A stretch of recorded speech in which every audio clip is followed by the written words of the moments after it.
모든 것이 합력하여 선을 이루리라. 모든 것이 합력하여 선을 이루리라. 모든 것이 합력하여 선을 이루리라. 아멘. 우리가 믿는 믿음이 무엇입니까? 과정의 신앙이 아니, 우리는 과정 가운데 어떤 일들이 벌어지게 될지를 예측하며 살아가는 자들이 아니라 하나님께서 모든 것이 합력하여 선을 이루리라 라는 믿음을 가지고 과정 가운데 충성하고 헌신하는 그런 믿음의 사람들 다 될 수 있기를 간절히 소원합니다. 지난 시간에 우리가 갈빗의 첫 번째 시간을 통해서 함께 나눈 내용이 무엇이었습니까? 요셉이 왜 미움을 받았는가? 요셉이 미움을 받은 이유가 무엇인가? 결론적으로 말하면 그것조차도 하나님이 허락하셨기 때문에 하나님이 허락하신 미움이었다. 왜 하나님이 그 미움받는 것을 허락하셨죠? 그래야 집을 떠나기 때문에, 그래야 요셉이 애굽으로 가기 때문에, 그래야 하나님의 선하신 계획과 하나님의 섭리와 하나님의 뜻이 이루어지기 때문에 하나님께서 그 과정 가운데 요셉에게 미움받는 것을 허락하셨다. 우리가 그것을 함께 나눴습니다. 요셉은 하나님이 주신 꿈, 그것을 형들에게 말하면 미움받을 줄을 알면서도 그 꿈을 말했죠. 왜 말했습니까? 그것이 하나님이 주신 것이기 때문에, 다른 말로 하면 하나님이 주신 말씀이기 때문에, 하나님이 주신 사명이기 때문에, 비전이기 때문에, 그리고 언약이기 때문에 그것을 미움받을 줄 알면서도 선포하였다. 우리가 그것을 함께 나눴습니다. 어떤 결과가 일어나게 될지, 내가 이것을 말하게 되면 어떤 일들이 벌어지게 될지, 물론 미움받는 정도까지는 예측했겠죠. 그렇지만 그것 때문에 구덩이에 던져지고, 그리고 형들에게 미움받아서 애굽으로 노예로 팔려가게 되고, 이런 일들이 벌어지게 될 것까지는 요셉이 예측하지 못했을 겁니다. 생각지도 못했겠죠. 자기가 생각하고 계획하지 않은 방향으로 이루어가지만 하나님의 약속의 말씀을 붙잡고 그 말씀을 선포하고 말씀대로 살아가기 위해 몸부림치고 순종했을 때 하나님이 요셉의 길을 결과적으로 가장 선하고 가장 완전한 길로 인도해 주시지 않으셨습니까? 여러분 믿으십니까? 우리의 삶도 마찬가지입니다. 결과는 나의 영역이 아니라고 그랬죠? 주님께 맡길 수 있는 순종의 사람들, 믿음의 사람들 다 될 수 있기를 간절히 소원합니다. 우리도 주님께 우리의 인생의 길을 맡겨드리면, 이달의 찬양의 제목이 인생길이잖아요.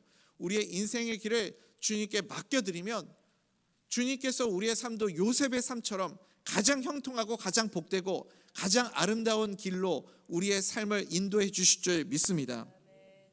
오늘 우리가 읽은 본문 말씀은 형들에게 미움을 받아서 요셉이 구덩이에 빠진 사건을 기록하고 있습니다. 요셉의 꿈이 구덩이를 만났습니다. 요셉의 꿈이 구덩이에 빠지게 되었습니다. 여러분 지금도 우리의 삶 가운데 우리가 구덩이에 빠지게 된 것 같은 그런 심정에, 그런 상황 가운데 지금 계신 성도님들이 계시지 않습니까? 여러분 구덩이가 뭐죠? 구덩이가 어떤 곳입니까? 모든 관계가 다 끊어지고 물질의 어려움, 사업의 어려움, 경제의 어려움, 그리고 관계가 끊어지고, 그리고 또 우리의 삶에 건강에 문제가 생겨나고, 그러니까 한마디로 구덩이는 어떤 곳입니까? 죽음을 경험하는 것과 같은 곳. 우리의 삶의 모든 것이 단절되고, 그리고 내 삶에 내가 무언가를 할 수 없을 만큼 무기력감을 느끼게 만드는 곳이 구덩이 아닙니까? 꿈이 있는데, 하나님이 주신 꿈이 분명히 있는데, 그런데 구덩이에 빠졌다는 것입니다. 형들이 조롱하고, 그리고 요셉을 향해서 이렇게 말하죠. 꿈꾸는 자가 오는도다. 그리고 요셉이 입었던 그 채색 옷을 찢어버리고, 그리고 요셉을 옷을 벗기고 구덩이에 던집니다. 여러분 우리 인생 가운데 이런 순간이 찾아올 때가 있습니다. 채색 옷이 좋은 옷인 줄 알았죠. 채색 옷이 남들 앞에서 뻐기고 자랑할 일일 줄 알았죠.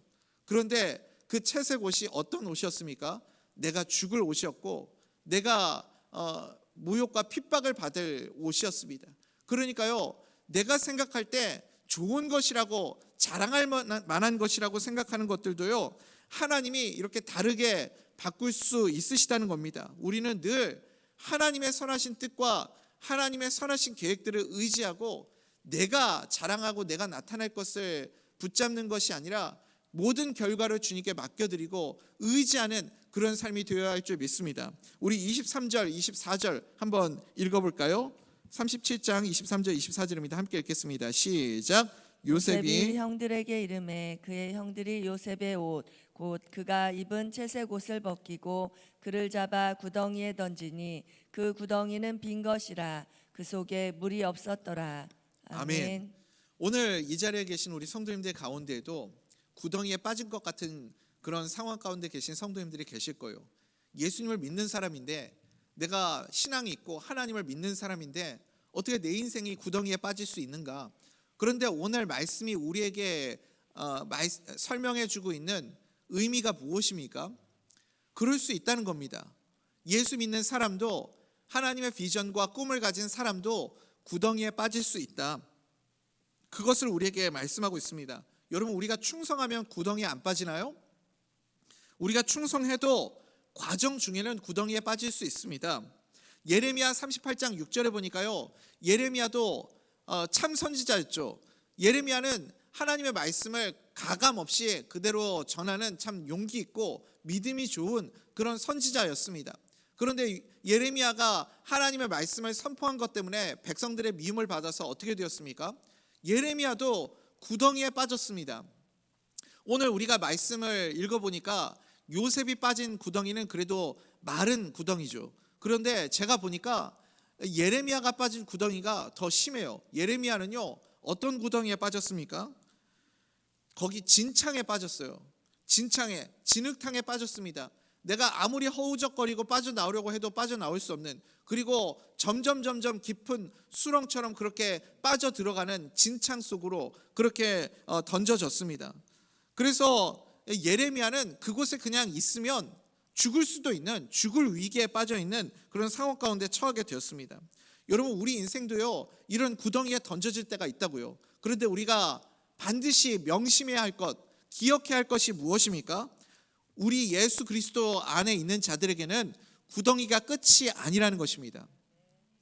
우리는 분명히 이것을 믿고 하나님을 바라볼 수 있어야 됩니다. 우리 인생의 구덩이가 끝이 아닙니다.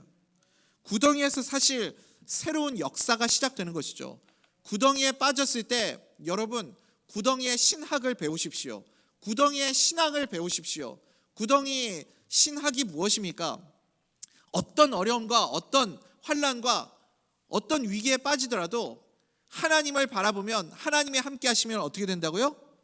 하나님이 함께 하시면 됩니다. 하나님이 함께 하시면 다시 일어설 수 있다. 이것이 구덩이 신학입니다. 구덩이의 신앙을 우리가 구덩이에 빠졌을 때 분명히 경험할 수 있게 되기를 간절히 소원합니다. 구덩이의 신학이 무엇입니까? 네가 물 가운데 거할지라도 물이 너를 침몰치 못할 것이며 불 가운데 지나갈지라도 불이 너를 사르지 못할 것이니라. 이것이 구덩이의 신학 아닙니까? 두려워 말라, 내가 너와 함께함이라. 놀라지 말라, 내가 너를 붙잡으리라. 나의 의로운 오른손으로 너를 굳세게 하리라. 내가 너와 함께함이라. 이것이 구덩이의 신앙 아닙니까? 구덩이에 빠졌을 때 그 구덩이의 신앙을 배울 수 있기를 간절히 소원합니다. 내가 사망의 음침한 골짜기를 지나갈지라도 해를 두려워하지 않을 것은 주께서 나와 함께 하심이라. 주의 지팡이와 막대기가 나를 안위하심이니이다. 이것이 구덩이의 신학인 줄 믿습니다.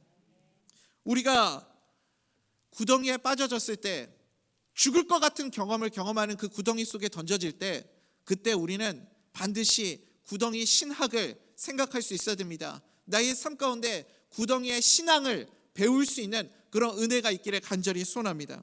많은 경우에 우리는요, 내 조건과 환경과 형편과 상황이 결과를 결정짓는다고 생각합니다. 여러분, 그렇다면 지금 구덩이 속에 던져진 요셉의 인생은 어떻습니까? 상황과 환경이 결과를 결정짓는다고 한다면 이미 구덩이에 던져지는 순간 요셉의 인생은 결정이 된 것 아니겠습니까? 끝난 것 아니겠습니까? 그렇게 결정됐다고 생각하니까 우리 인생이 어때요? 내 상황과 환경과 형편이 나의 인생을 결정짓는다고 생각하니까 그런 사람은 늘 입술에 원망이 있죠. 불평이 있죠. 원성이 있죠. 왜 내 인생은 이래? 왜 나는 이런 상황에 던져지지? 나쁜 환경을 탓하고 원망하고. 여러분, 그러니까 사실은 여러분, 원망 그 자체가 무엇입니까? 내가 믿음이 없다라는 표현 아닙니까? 내가 왜 하나님을 원망하죠? 내가 왜 하나님께 원성하죠? 구덩이에 던져지면 내 인생은 끝났다고 생각하기 때문에 하나님을 원망하는 것 아닙니까? 하나님이 살아계시는데, 하나님이 나와 함께 계시는데 내가 사망의 음침한 골짜기를 지나간다고 하나님께 원망할 수 있겠습니까? 어떤 상황이든 구덩이에 던져졌다 할지라도 하나님이 나와 함께 하시면 어떤 상황 속에서도 하나님이 나의 삶을 능히 변화시키실 수 있음을 여러분 꼭 믿으시기 바랍니다. 요셉보다 더 최악의 상황이 어디 있습니까? 더 나쁜 환경이 어디 있습니까? 그러므로 여러분, 구덩이에 던져졌다고 낙심하지 마십시오. 실망하지 마십시오. 우리가 붙잡아야 할 것이 무엇입니까? 구덩이가 끝이 아니라는 거죠. 우리에게는, 예수 그리스도 안에 있는 자들에게는 구덩이가 시작이고 구덩이에서 하나님의 은혜를 발견하는 장소임을 우리는 꼭 그것을 기억할 수 있기를 간절히 소원합니다. 하나님이 나와 함께 하시면 구덩이여도 괜찮고, 하나님이 나와 함께 하시면 어떤 조건이어도 괜찮다. 이것이 구덩이의 신학이고 구덩이의 신앙인 줄 믿습니다. 여러분, 구덩이는요, 내가 구덩이에 빠져 있을 때 구덩이는 어떤 곳이냐면 묵상하는 곳이 아니에요. 묵상한다는 것은 무엇이냐면, 내가 지금 여기 있는 이유가 뭐지? 하나님이 왜 나를 여기에 던지셨지? 내가 왜 여기에 빠져 있어야 되지?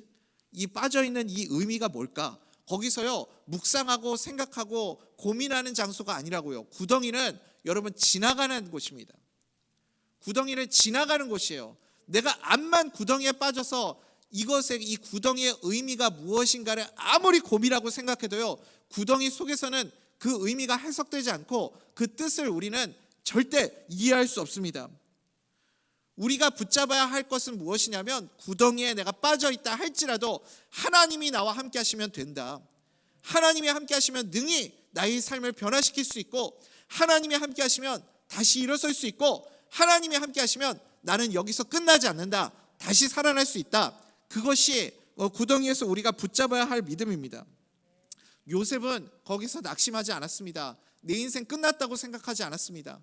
거기 보니까 요셉이 구덩이에 던져졌을 때 이스마엘 상인들 무리가 지나가게 되었다라고 말씀하고 있습니다. 여러분, 이 이스마엘 상인들이 어떤 사람들이었습니까? 만약에 그때 지나가고 있었던 사람들이 전문 노예를 판매하는, 매매하는 노예 전문 상인들이 지나가고 있었다면 요셉이 보디발의 집으로 갈 수 있었을까요?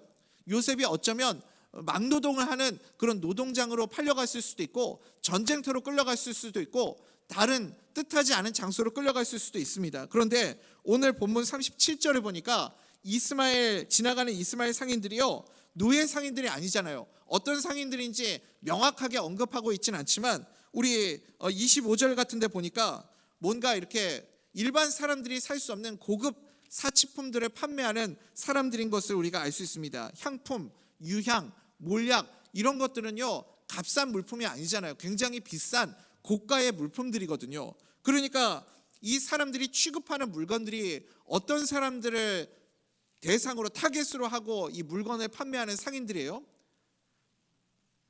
그렇죠. 고위층이요, 고위 간부들이요, 귀족들이요, 왕족들, 이런 사람들을 상대하는 그런 상인들이었다는 것을 우리가 알 수 있습니다.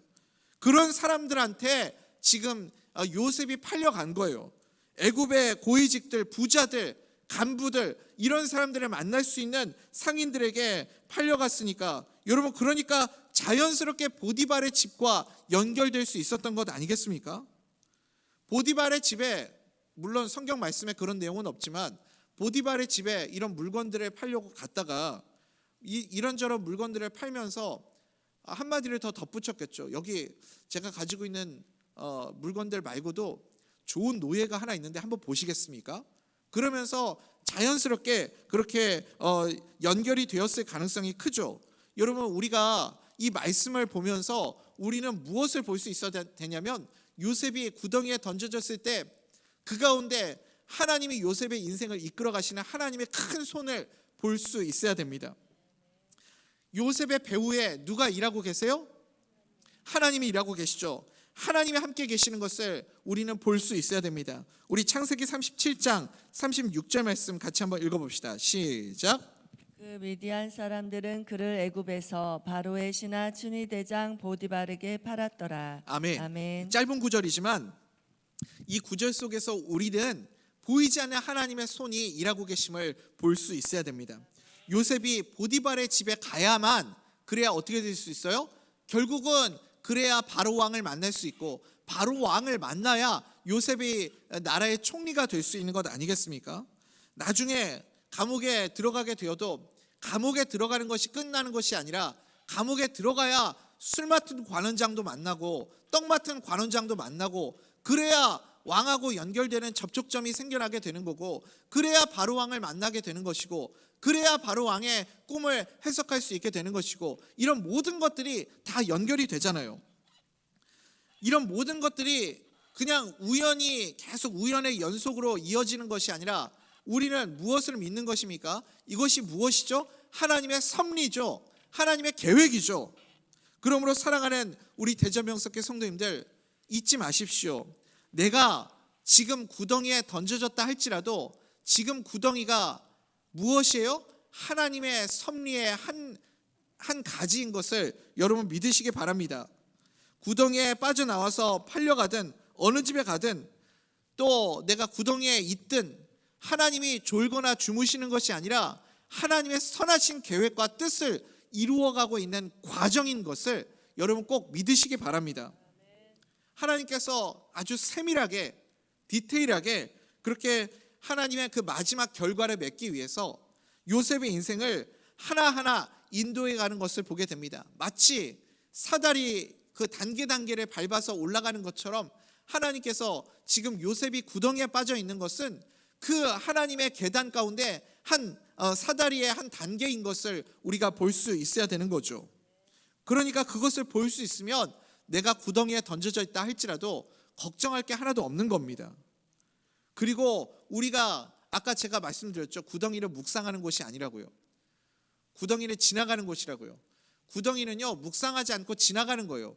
그 구덩이의 의미가 언제 해석되고 언제 이해가 되나요? 다 지나가고 난 다음에요. 구덩이에서 빠져나오고 난 다음에요. 하나님께서 모든 것을 아름답게 열매 맺게 하시고 난 다음에요. 그때 깨달음은 마지막에 찾아오는 거예요. 언제나요, 깨달음은 마지막에 찾아옵니다. 과정 중에는 깨달음이 없어요. 구덩이 속에서는 깨달음이 없습니다. 그러니까 그냥 무작정 믿고 순종하고 따라가는 겁니다. 마지막에 깨달음이 오죠. 그때 어느 순간에 아하, 이게 구덩이의 신학이에요. 이게 구덩이의 신앙입니다. 아하, 하나님이 그때 그래서 나를 구덩이에 던지셨구나. 구덩이에 빠졌을 때는 모른다니까요. 요셉도 한번 보십시오. 총리가 되고 나서 그때서야 알게 되지 않을까요? 아, 그랬구나. 그래서 하나님이 나를 형들에게 미움받게 했구나. 아, 그랬었구나. 하나님이 그래서 나를 구덩이에 빠지게 하신 거구나. 아, 그랬구나. 하나님이 그래서 나를 이 이스마엘 상인들에게 노예로 팔게 하신 거구나. 아, 그랬구나. 하나님이 그래서 나를 보디발의 집에 보내셨던 거구나. 아, 그랬구나. 그래서 하나님이 나를 감옥에 보내셨던 거구나. 그 모든 것들이 마지막에 시간이 지나고 나서 결과가 열매가 맺게 될 때, 그때 깨달음이 오지 않았겠습니까? 여러분, 그래서 깨달음은요, 항상 마지막에 오는 거예요. 맨 마지막에 오는 것입니다. 우리는 알고 가는 자들이 아니죠. 알고 가는 자들이 아니라 우리는 어떻게 가는 자들이에요? 믿고 가는 자들입니다. 믿음으로 믿고 갈 수 있는 하나님의 사람들 되시기를 간절히 소원합니다. 여러분, 알고 가면, 알고 간다는 건 내 수준으로 살아가겠다는 것 아니겠습니까? 내가 알고 간다는 건 내가 결과를 결정짓고 그것조차도 믿음이 없는 삶이죠. 내가 생각하는, 예측하는 결과, 그 결과를 결정짓고 그 결과대로 살아가겠다는 건 결국 믿음이 없는 삶이기도 하지만 내 수준으로 살아가는 인생으로 살겠다는 거예요. 그런데 우리는 내 수준으로 살아가는 사람들이 아니라 하나님의 수준으로 살아가는 자들임을 믿으시기 바랍니다. 그러니까 내가 생각할 수도 없고 내가 이해할 수도 없고 내가 상상할 수도 없지만 하나님의 수준은 나의 생각을 뛰어넘는 분이시기 때문에 믿음으로 믿고 가는 거예요. 그러니까 언제나 우리는 구덩이에 던져져 있다 할지라도 기대가 되는 거죠. 내가 예측하는 결과보다 하나님이 주시는 결과는 언제나 내 생각을 뛰어넘고 더 크고 더 은혜가 넘치고 더 복되다는 것을 여러분 믿으시기 바랍니다. 그래서 항상 기대가 되는 것 아니겠습니까? 그게 하나님이 주신 꿈 아닙니까? 사도행전을 보십시오. 사도행전 1장 8절에 예수님 말씀하시죠. 오직 성령이 너희에게 임하시면 너희가 권능을 받고 예루살렘과 유다와 사마리아와 땅끝까지 이르러 내 증인이 되리라 하시니라. 예수님이 그 말씀을 주셨죠. 그런데 성령이 임하시고 권능을 받고 제자들과 성도들이 함께 모여서 기도하고 떡을 떼고 나누고 함께 모여서 이렇게 예배드리고 너무 좋은 거예요. 너무 행복한 거죠. 우리끼리 이렇게 예배드리니까 이게 천국이구나. 이게 뭐 다른 게 더 필요 없다. 우리 이렇게 지내는 거 너무 좋다. 그래서 예수님이 사명을 주셨잖아요. 예루살렘과 유다와 사마리아와 땅끝까지. 그런데 그냥 예루살렘에 머물러 있기가 행복하고 좋은 거예요. 그래서 자기들끼리 우리끼리 그렇게 지냈습니다. 그러니까 핍박이 찾아오죠. 하나님이 교회를 흩으십니다.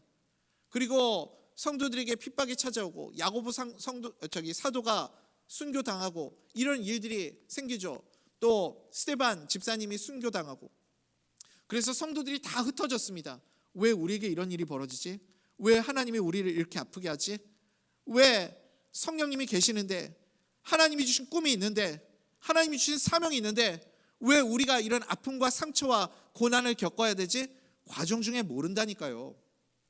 과정 중에는 몰라요. 구덩이에 빠져졌을 때는 모릅니다. 그런데 결과를 보십시오. 하나님이 이 사울이라는 사람을 변화시키시고, 그리고 그 사람을 통해 하나님께서 복음을 전하는 이방인의 사도로 부르시고, 예루살렘 교회가 이제 흩어져서 안디옥 교회가 생겨나고 곳곳에 교회들이 생겨나기 시작하고, 그러면서 예수님이 말씀하신 그 사명, 그 말씀이 이루어지기 시작하는 거죠. 오직 성령이 너에게 임하시면 너희가 권능을 받고 예루살렘과 유다와 사마리아와 땅끝까지 이르러 내 증인이 되리라 하시니라. 마지막에 깨닫게 되는 거죠. 아하, 그렇구나. 정말 하나님의 말씀대로 됐구나.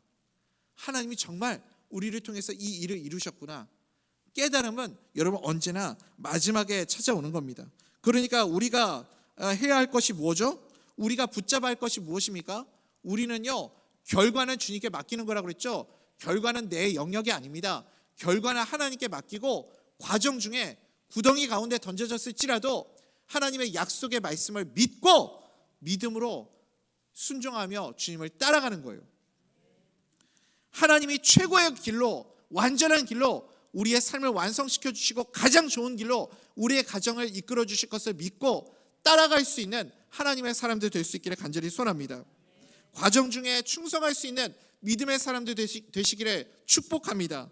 비록 지금 내가 처해 있는 내 현실이 구덩이라고 할지라도 꿈을 가진 사람이 구덩이에 빠졌을 때 하나님의 섭리의 일부분일 뿐이라는 것을 여러분 꼭 기억하시기 바랍니다. 이거는 하나님의 꿈을 이루어가는 과정일 뿐이야. 사다리의 한 축일 뿐이야. 그것을 믿고 믿음의 발걸음을, 오늘 우리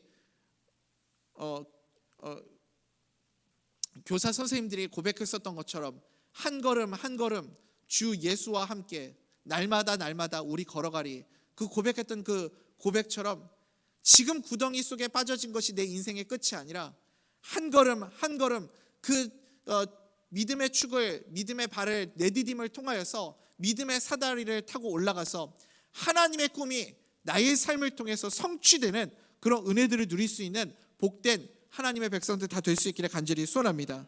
하나님께서 분명히 우리 성도님들의 삶을 품어주시고 지켜주시고 그리고 가장 선하고 아름다운 길로 인도해 주실 줄 믿습니다. 그 믿음으로 오늘도 주님과 동행하며 승리하는 삶을 살아가는 복된 주의 자녀들 다 될 수 있기를 간절히 소원합니다.